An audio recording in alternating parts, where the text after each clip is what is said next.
ભાઈઓ और બહેનો, અહીંયા હું આજે લોકસભા ક્ષેત્રના ચૂંટણી પ્રચાર માટે આવ્યો છું.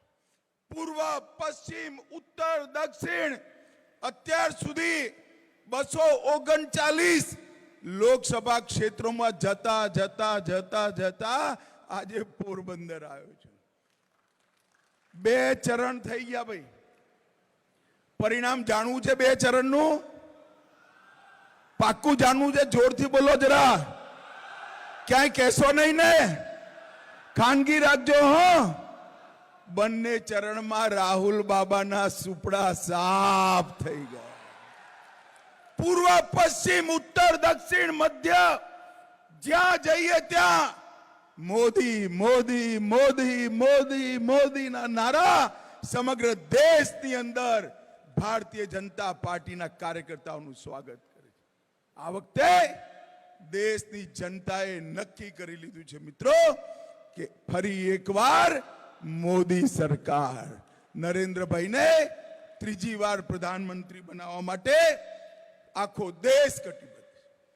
14 અને 19માં ગુજરાતની મહાન જનતાએ આપણા નરેન્દ્રભાઈના સમર્થનમાં 26 માંથી 26 સીટો ભારતીય જનતા પાર્ટીની જોરીમાં નાખી.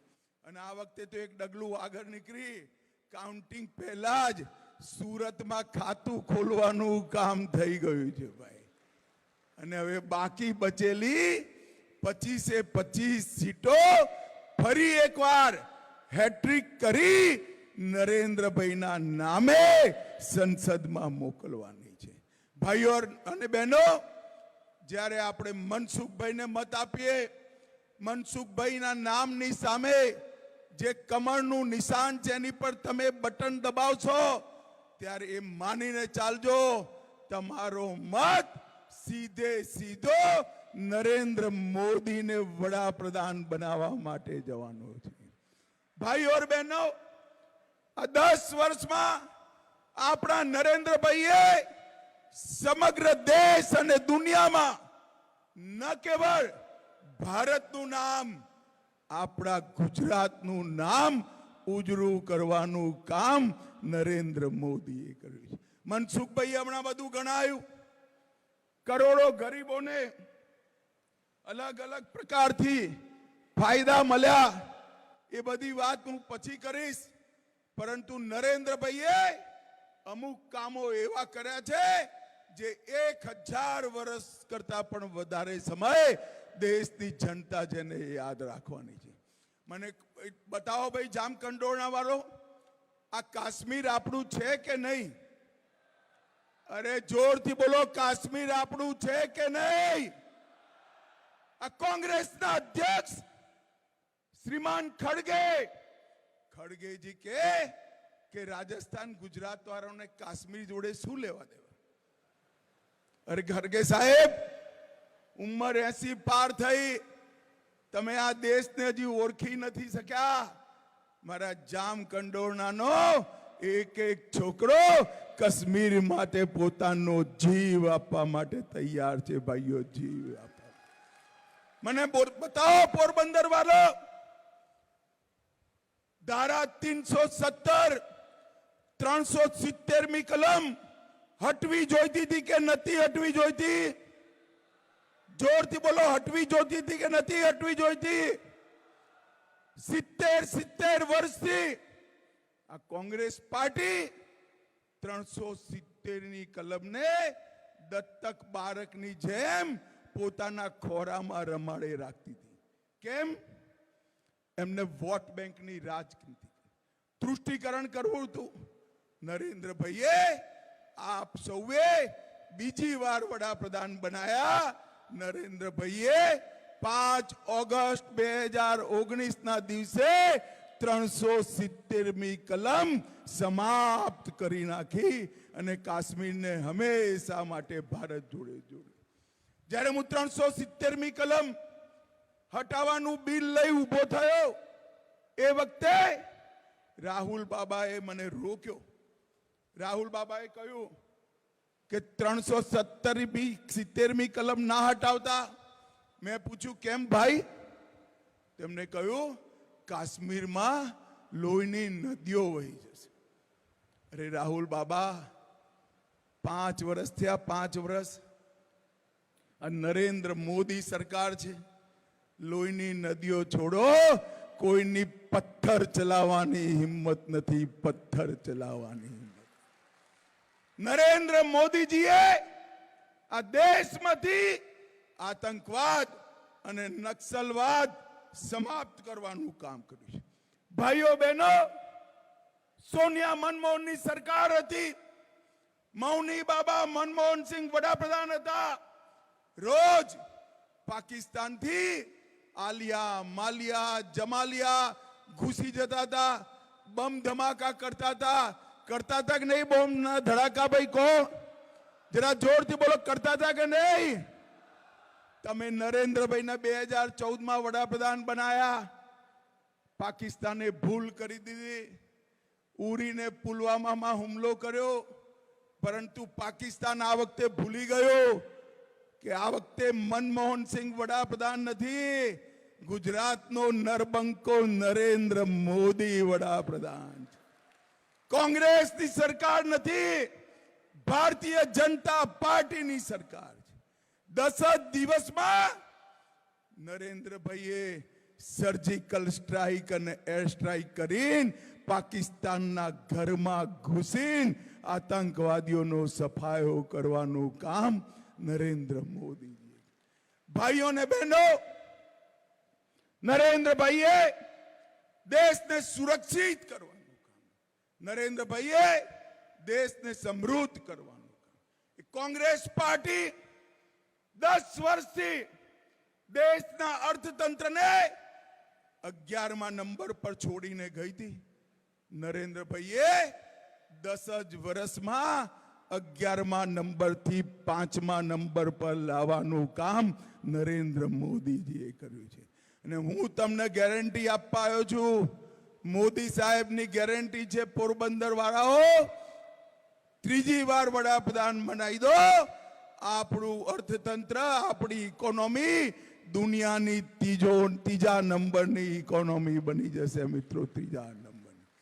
નરેન્દ્રભાઈએ દેશને અકલ્પનીય કામો કરવાનું કામ. મને કહો ભાઈ, બધા બહેનો વિશેષ રૂપે કે અયોધ્યામાં રામ મંદિર બનવું જોઈતું હતું કે નતું બનવું જોઈતું? જોરથી બોલો જરા, બનવું જોઈતું હતું કે નતું બનવું જોઈતું?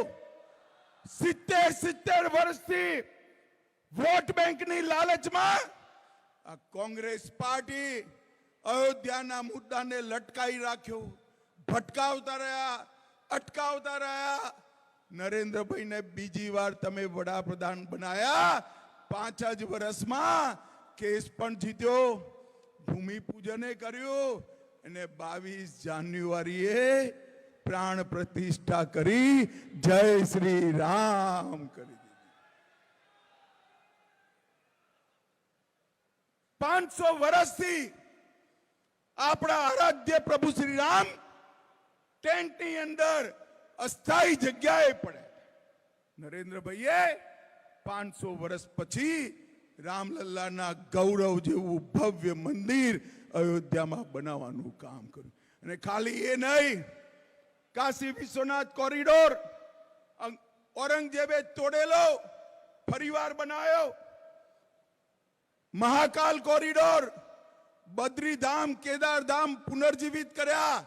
અને આપણા સોમનાથ દાદાનું મંદિર પણ સોનાનું બનાવવાની શરૂઆત થઈ ગઈ છે. ભાઈ, સોનાનું બનાવવાનું. નરેન્દ્રભાઈએ આપણા સંસ્કૃતિના ધામોને ગૌરવ બક્ષવાનું કામ કર્યું. અને વોટ બેંકની ચિંતા કર્યા વગર કઠોર નિર્ણયો કર્યા. 25 કરોડથી વધારે ગરીબોના જીવનમાં 5 કિલો અનાજ, દરેક ઘરમાં શૌચાલય, દરેકને પોતાનું ઘર, ઉજ્જવલાના ગેસનું કનેક્શન, દરેક ઘરે નલથી જલ અને 5 લાખ સુધીનો બધો જ ઈલાજ ફ્રી ઓફ કોસ્ટ કરવાનું કામ આપણા નેતા નરેન્દ્રભાઈએ કર્યું છે.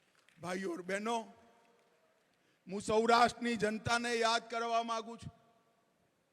80ના દશકમાં 80ના દશકામાં સૌરાષ્ટ્રના જળ સંકટથી આપણે સૌ પરિચિત છીએ. રાજકોટ જેવા શહેરમાં ગાંધીનગરથી ટ્રેન ભરીને પાણી લાવવું પડતું હતું. ઘરના ચકલીઓને 3-3 ફૂટ નીચે લઈ જઈ પાણી કાઢવું પડતું હતું. એ જળ સંકટમાં સૌરાષ્ટ્રને કોંગ્રેસ પાર્ટીએ નાખેલું. ટેન્કર રાજ ચાલતું હતું. ભારતીય જનતા પાર્ટીની સરકારે નર્મદાના બી પાણી પહોંચાડ્યા, મહીના બી પાણી પહોંચાડ્યા, સૌની યોજના કરી. ખેતરમાં તો પાણી પહોંચ્યા. પીવાનું પાણી કચ્છના ખાવડા સુધી પહોંચાડવાનું કામ આ ભારતીય જનતા પાર્ટીની સરકારે. અર્જુનભાઈ બેઠા છે. હું ગુજરાતનો ગૃહમંત્રી બન્યો ત્યારે પોરબંદરની જેલ બંધ કરી દેવી પડી. કોંગ્રેસ પાર્ટીએ પોરબંદરની જેલ બંધ કરી હતી. 2001માં નરેન્દ્રભાઈએ પોરબંદરની જેલ ચાલુ કરી. પોરબંદર શરૂ થાય ત્યાં બોર્ડ લગાવ્યું હતું, કાયદો ને વ્યવસ્થાની હદ અહીંયા પૂરી થાય છે, અહીંથી પોરબંદરની હદ ચાલુ થાય છે. એ સૌરાષ્ટ્ર જ્યાં ગુંડાગીરી, દાદાગીરી, અપહરણ, અનેક પ્રકારના કામો ચાલતા હતા, નરેન્દ્રભાઈએ આ સરહદી સુરક્ષાની વાત કરી. આપણો દરિયાકાંઠો મજબૂત કર્યો, સૌરાષ્ટ્રને સુરક્ષિત કર્યો, ગુજરાતને સુરક્ષિત કર્યો, અને એના પરિણામે સમગ્ર સૌરાષ્ટ્રની અંદર ખેતી, ઉદ્યોગ, ધંધા ફલ્યા ફૂલ્યા અને સંપત્તિ આવી છે. ભાઈઓ બહેનો, આ કોંગ્રેસ પાર્ટી એના રાજમાં ગામમાં 8 કલાકથી વધારે વીજળી નથી મળતી. યાદ છે કે નહીં ભાઈ બધાને? 8 કલાક વીજળી મળતી હતી. નરેન્દ્રભાઈ આયા પછી જ્યોતિ ગ્રામ યોજના લાયા અને ગામડામાં 24 કલાક વીજળી આપવાની શરૂઆત નરેન્દ્રભાઈ કરી. રોડ, રસ્તા, ચેકડેમો, નહેરો, 24 કલાક વીજળી, ઉદ્યોગના કારખાના, સમગ્ર સૌરાષ્ટ્રને ધમધમતું કરવાનું કામ આપણા નરેન્દ્રભાઈએ કર્યું. અને પોરબંદર વાળા એક મહત્વની વાત કહેવા આવ્યો છું. હું દેશમાં જ્યાં જ્યાં જઉં ભાષણ કરવા, નીચે કાર્યકર્તા ઉભા હોય, બધા કે સાહેબ અમારે એમપી ના આ વખતે મંત્રી બનાવજો, અમારા મત ક્ષેત્રનું સારું થાય. બધા જ કાર્યકર્તાઓ કહે. પણ પોરબંદર વાળાનો તો બને બનાયેલો મંત્રી નરેન્દ્રભાઈએ મોકલ્યો છે. ભાઈ, આ મનસુખભાઈની જોડે મેં કોરોના કાળમાં કામ કર્યું છે. એટલા કપરા સમયમાં જરાય ગભરાયા વગર, ઉશ્કેરાયા વગર, શાંત મગજે 130 કરોડ લોકોના વેક્સિનેશનનો કાર્યક્રમ, અને એ પછી સમગ્ર દેશના સ્વાસ્થ્ય ક્ષેત્રનું ઉત્થાન. કોંગ્રેસ હતી ત્યારે 7 એમ્સ હતી, આજે 22 એમ છે. 51,000 ડાક્ટરો બનતા હતા, આજે 1,10,000 ડાક્ટરો દરેક વર્ષે બહાર આવે છે. મિત્રો, આ પરિવર્તન નરેન્દ્રભાઈએ કર્યું. મનસુખભાઈએ જન ઔષધિ કેન્દ્ર બનાયા અને હવે તો સેવા સહકારી મંડળીઓને આપ્યા.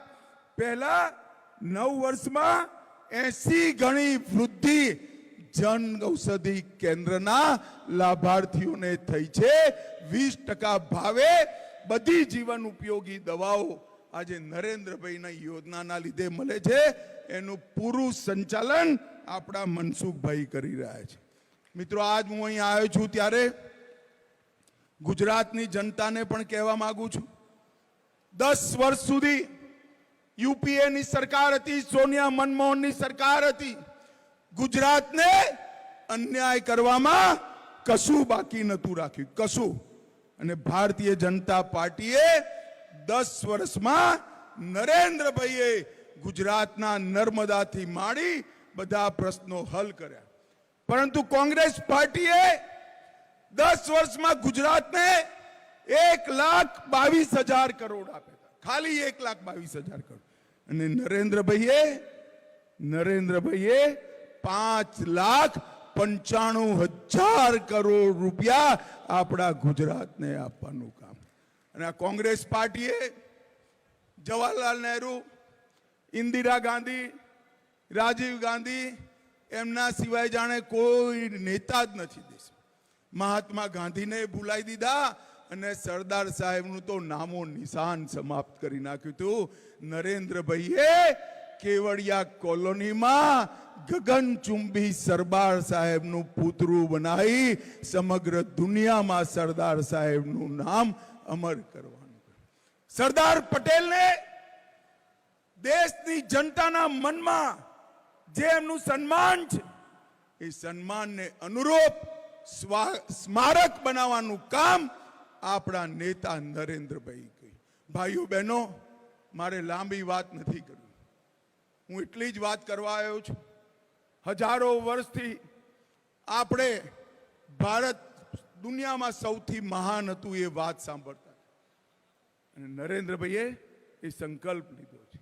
નરેન્દ્રભાઈએ આજે દુનિયામાં ભારતનું સન્માન વધાર્યું છે અને પૂરા દેશની સામે એક સંકલ્પ મૂક્યો છે કે 2047માં વિકસિત ભારત બનાવવાનો સંકલ્પ. પહેલા 10 વર્ષ નરેન્દ્રભાઈના આ કોંગ્રેસિયાઓએ જે ખાડો ખોદ્યો હતો એ ખાડો ભરવામાં ગયા છે. હવે આ 5 સાલ વિકસિત ભારતના ઇમારતનું પાયો નાખવાનું કામ કરવાનું છે. ભાઈઓ બહેનો, 2047માં જે વિકસિત ભારત બને એ વિકસિત ભારત નરેન્દ્રભાઈએ બનાવેલા વિકસિત ગુજરાતના મોડલ પર બનવાનું છે. વિકસિત ગુજરાતના મોડલ પર.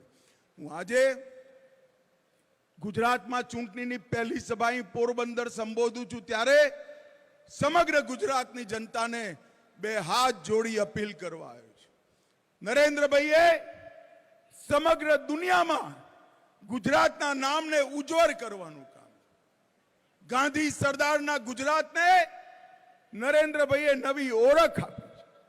સમગ્ર વિશ્વ આજ ગુજરાતના વહીવટનો અભ્યાસ કરવા માટે અહીંયા આવે છે અને આપણા નરેન્દ્રભાઈ એ જ રીતે સમગ્ર દેશને આગળ લઈ જવા માંગે છે. મારી ગુજરાતના જનતાને હાથ જોડી વિનંતી છે કે બાકી બચેલી 25 સીટો પર કમળનું નિશાન ખીલાવો અને નરેન્દ્રભાઈને ત્રીજી વાર વડાપ્રધાન બનાવો. નરેન્દ્રભાઈને વડાપ્રધાન બનાવવાનો મતલબ છે આતંકવાદ અને નક્સલવાદથી મુક્તિ. નરેન્દ્રભાઈને વડાપ્રધાન બનાવવાનો અર્થ છે ગરીબીથી મુક્તિ. નરેન્દ્રભાઈને વડાપ્રધાન બનાવવાનો અર્થ છે વિશ્વની સાથે 2 હાથ કરે જુવાનિયાઓને એવું પ્લેટફોર્મ આપવાની વ્યવસ્થા. અને નરેન્દ્રભાઈને વડાપ્રધાન બનાવવાનો અર્થ છે મહાન ભારતની રચના કરવાનું. મને કહો ભાઈઓ બહેનો, મનસુખભાઈના નામની સામે કમળનું નિશાન છે. નરેન્દ્રભાઈને વડાપ્રધાન બનવાનો એકમાત્ર રસ્તો આ કમળના નિશાન પર બટન દબાવવાનો છે. મને કહો પોરબંદર વાળાઓ, પાછળ સુધી બધા બોલે, મનસુખભાઈને આ ચૂંટણીમાં પ્રચંડ બહુમતીથી જીતાડશો? જોરથી બોલો જરા, જીતાડશો? કમળના નિશાન પર બટન દબાવશો? નરેન્દ્રભાઈને ત્રીજી વાર વડાપ્રધાન બનાવશો? તો મારી સાથે બંને હાથ ઉઠાવો. ઉઠાવો બંને હાથ. વિજયના સંકલ્પની મુઠ્ઠી ભીંચો અને પ્રચંડ અવાજે બોલો, ભારત માતા કી વંદે વંદે. જય શ્રી રામ, જય જય શ્રી રામ. આપ સૌનો આટલા ધોમ ધડકતા તડકાની અંદર, ગરમીમાં, લૂમાં અહીં આવવા માટે અને મનસુખભાઈનું સ્વાગત સમર્થન કરવા માટે હૃદયપૂર્વક ધન્યવાદ, આભાર, નમસ્કાર.